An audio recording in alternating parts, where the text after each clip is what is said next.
चलता हूँ। एक मिनट रुक। हम दोनों तुम्हें इतनी देर से बेवकूफ बनाए जा रहे हैं और तुम्हें इस बात का एहसास भी नहीं हो रहा है। तुमने चुपचाप से यहाँ से 2000 रुपए उठा लिए बिना किसी ऑब्जेक्शन के। वो मैडम जी, आप कह रही हैं तो ठीक ही होगा ना, हमारी सैलरी 2000 रुपये ही होगी। अरे बाबा, तुम कितने भोले हो, ईमानदार हो, दिल के इतने सच्चे हो, इतने सालों से हमारी कंपनी में काम कर रहे हो और तुम्हें इस बात का एहसास भी नहीं हो रहा था कि हम तुम्हारे बेफिजूल में पैसे काटे जा रहे हैं। तुमने चुपचाप से जितने पैसे मैंने दिए उतने तुमने रख लिए। अरे तुम्हारी सैलरी कितनी है? 20,000 रुपए बनते हैं ना तुम्हारे 2 महीने के, लेकिन तुमने बिल्कुल भी ऑब्जेक्शन नहीं करी किसी बात की। अरे तुम्हें लड़ना चाहिए था ना अपने हक के लिए। ये सब कुछ हम दोनों इसलिए कर रहे थे ताकि हम अपनी कंपनी के एम्प्लॉय को जागरूक कर सके। अगर कोई तुम्हारा तुमसे हक मारता है तो तुम्हें अपनी आवाज उठानी चाहिए, उसके लिए लड़ना चाहिए, ये तुम्हारा हक है। लेकिन मैडम जी, ये सब क्या हो रहा है, हमें कुछ भी समझ नहीं आ रहा। तुमने मुझसे क्यों नहीं बोला कि तुम्हारी सैलरी 20,000 रुपए? तुम अपनी बातों पे क्यों नहीं टिके? कोई ऑब्जेक्शन क्यों नहीं उठाई? जब तुम्हें मालूम था कि तुम्हारे साथ गलत हो रहा है तो तुम्हें उसके लिए आवाज उठानी चाहिए थी ना।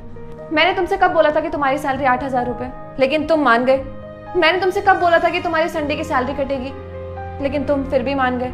और हॉलीडेज के पैसे कटेंगे, तुम वो बात भी मान गए। और तुमने मुझसे एडवांस लिया, ये बात मैंने तुमसे झूठ बोली, तुम उस बात को भी मान गए, बल्कि तुमने कोई एडवांस नहीं लिया था।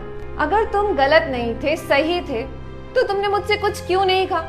ऐसे तो तुम्हें किसी तरीके से कोई भी इंसान इल्जाम लगा के या फिर तुमसे धोखाधड़ी करके पैसे ले लेगा या फिर तुम्हारे पैसे काट लेगा।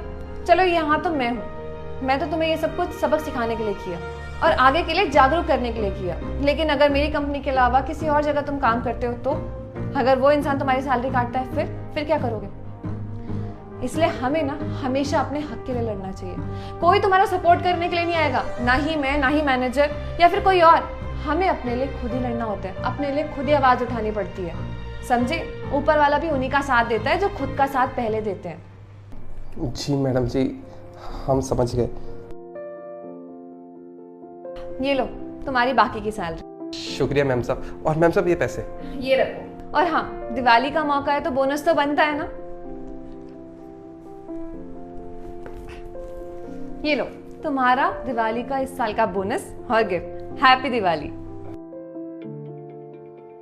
आपको भी मुबारक हो मैडम जी, आपको भी। मैडम जी, आपका बहुत बहुत शुक्रिया।